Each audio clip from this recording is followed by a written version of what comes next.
올해 안에 당신의 빚이 사라집니다. 그런데도 아직도 모르고 계십니까? 이건 기초수급자만의 이야기가 아닙니다. 평범한 직장인, 자영업자, 심지어 일반 서민까지 포함됩니다.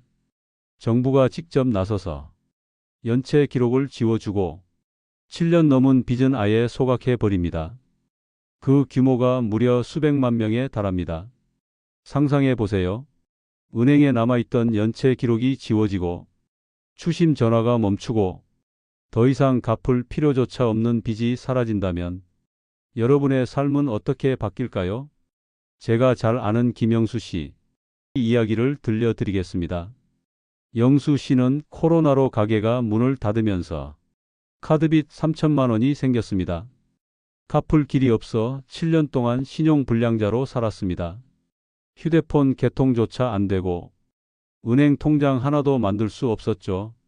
그런데 이번 정책 소식을 듣고 나서 연말이면 그 빚이 완전히 사라진다는 걸 알게 됐습니다. 영수 씨는 눈시울이 붉어지며 저에게 이렇게 말했습니다.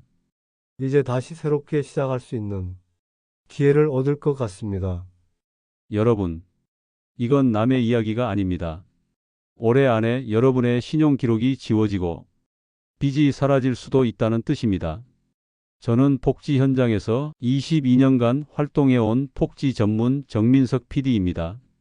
수많은 정책을 보아왔지만 이번만큼 일반 서민들에게 직접적으로 다가오는 정책은 정말 오랜만입니다. 본격적으로 설명드리기 전에 부탁 한 가지 드리겠습니다.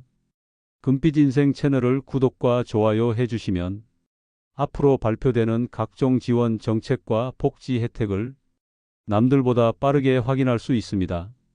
알림 설정까지 해두시면 놓칠 일은 절대 없으실 겁니다. 자, 그럼 이제 8월 말부터 본격적으로 시작되는 정부의 빚 탕감 정책, 누가 대상인지, 어떤 조건을 충족해야 하는지, 여러분이 꼭 알아야 할 모든 내용을 지금부터 자세히 알려드리겠습니다. 여러분, 이제 가장 중요한 내용을 말씀드리겠습니다. 이번 정부의 빚 탕감 정책은 크게 두 가지로 나뉩니다. 첫 번째는 신용사면, 두 번째는 채무소각입니다. 먼저 신용사면부터 보겠습니다. 신용사면이란 그동안의 연체 기록을 지워주는 제도입니다. 조건이 있습니다. 2020년 1월 1일부터 올해 8월 31일 사이에 5천만 원 이하의 빚이 연체된 분들이 대상입니다. 그런데 그냥 연체만 있다고 되는 건 아닙니다. 올해 12월 31일까지 연체 금액을 전액 상환해야만 연체 기록이 사라지게 됩니다. 예를 들어 설명드리겠습니다. 박정수 씨는 2021년에 코로나로 일자리를 잃으면서 카드빚 1천만 원을 못 갚았습니다. 연체가 계속 쌓여 은행에서도 외면받고 있었죠. 하지만 올해 안에 이 금액을 모두 갚는다면 연체 기록 자체가 삭제됩니다. 은행 조회에서도 연체자가 아니게 되고 신용 점수도 회복됩니다. 이게 얼마나 큰 차이를 만드는지 아십니까? 금리가 달라집니다. 대출 한도가 달라집니다. 예전에는 10%가 넘는 고금리로 돈을 빌려야 했던 사람이 신용사면 후에는 5%, 6%대의 대출을 받을 수 있습니다. 이 차이가 몇 년 동안 모이면 수백만 원에서 수천만 원의 이득으로 이어집니다. 이번 신용사면의 예상 대상자는 324만 명입니다. 그중 272만 명은 이미 빚을 다 갚은 상태라서 제도가 시행되는 즉시 연체 기록이 지워집니다. 그리고 남은 52만 명은 연말까지 전액 상환하면 같은 혜택을 받을 수 있습니다. 두 번째 정책은 채무소각입니다. 말 그대로 빚을 아예 없애주는 제도입니다. 이건 더 놀랍습니다. 조건은 이렇습니다. 7년 이상 갚지 못한 5천만 원 이하의 무담보 빚이 대상입니다. 예를 들면 카드 대금, 신용대출, 이런 담보 없는 빚이 해당됩니다. 이 빚들은 사실상 금융기관에서도 받을 가능성이 거의 없는 돈들입니다. 그래서 정부가 나서서 이 빚을 아예 정리해 주겠다는 겁니다. 어떻게 하느냐? 정부는 한국자산관리공사 캠코를 통해 배드뱅크라는 기관을 설립합니다.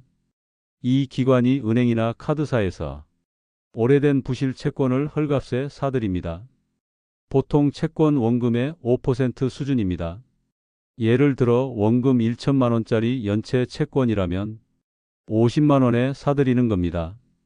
은행은 어차피 못 받을 돈이니 조금이라도 회수하는 게 낫고 채무자는 남아있던 빚이 완전히 사라지는 구조입니다. 이번 채무소각 정책으로 약 123만 명이 혜택을 받을 것으로 추산됩니다. 그야말로 역대급 규모입니다. 여러분 생각해 보십시오. 연체 기록이 지워지고 7년 넘은 빚은 아예 사라진다. 이게 남의 이야기 같으십니까? 아닙니다. 여러분 중 일부는 지금 당장 대상에 해당될 수 있습니다. 여러분 그렇다면 왜 지금 정부가 이런 대규모 빚탕감 정책을 꺼내든 걸까요? 그 이유는 바로 최근 몇 년간의 경제 상황과 깊은 연관이 있습니다. 코로나19 이후 자영업자와 서민들의 소득이 크게 줄었습니다. 일을 하고 싶어도 장사가 되지 않았습니다. 급하게 생활비를 메꾸기 위해 카드론이나 신용대출을 받았지만 갚을 능력은 점점 줄어들었습니다. 결국 연체율이 급격히 올라갔습니다. 은행 입장에서는 못 받는 돈이 늘어나고 서민 입장에서는 신용불량자로 낙인 찍히며 제도권 금융에서 완전히 밀려난 겁니다. 한번 연체자가 되면 얼마나 힘든지 아십니까?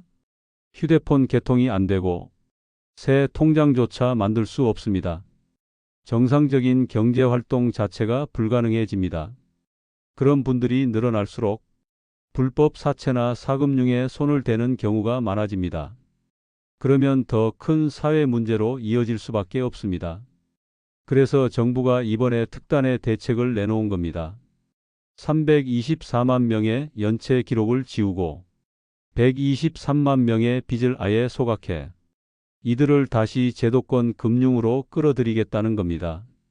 그런데 여기서 중요한 점은 이 정책에 대한 시각이 크게 갈린다는 겁니다. 먼저 긍정적인 시각을 보겠습니다.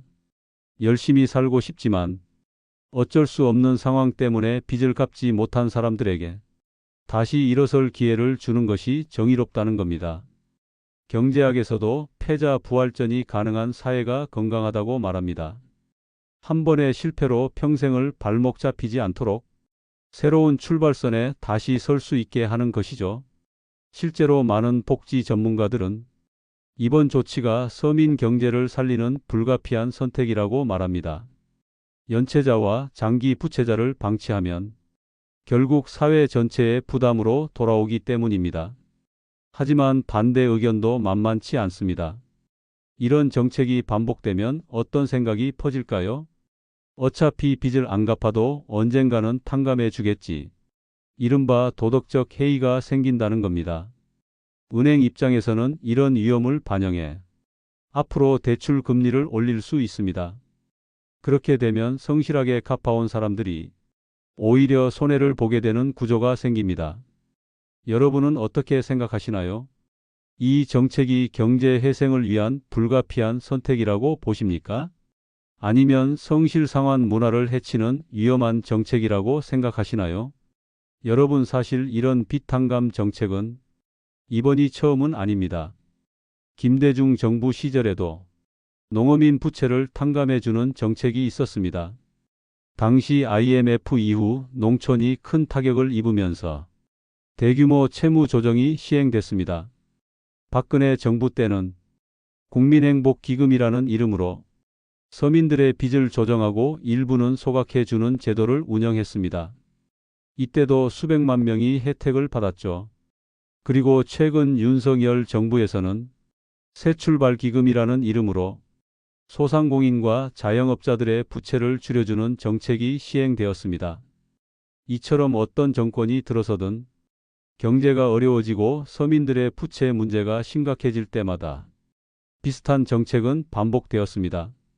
다만 이번 조치가 역대 최대 규모라는 점에서 앞으로 어떤 파장을 불러올지는 지켜봐야 합니다. 여러분 이제 정리해 보겠습니다.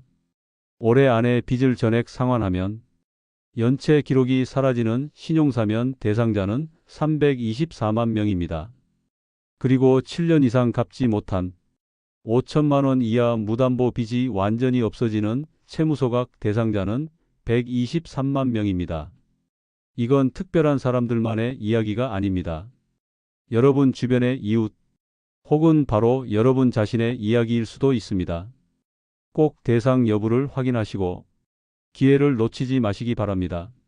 오늘 영상이 도움이 되셨다면 금빛인생 채널 구독과 좋아요 꼭 눌러주시고 알림 설정까지 해두시면 앞으로 발표될 각종 복지와 지원금 소식을 가장 빠르게 받아보실 수 있습니다. 꼭 다시 찾아와 주시기 바랍니다. 지금까지 복지 전문 PD 정민석이었습니다. 시청해 주셔서 감사합니다.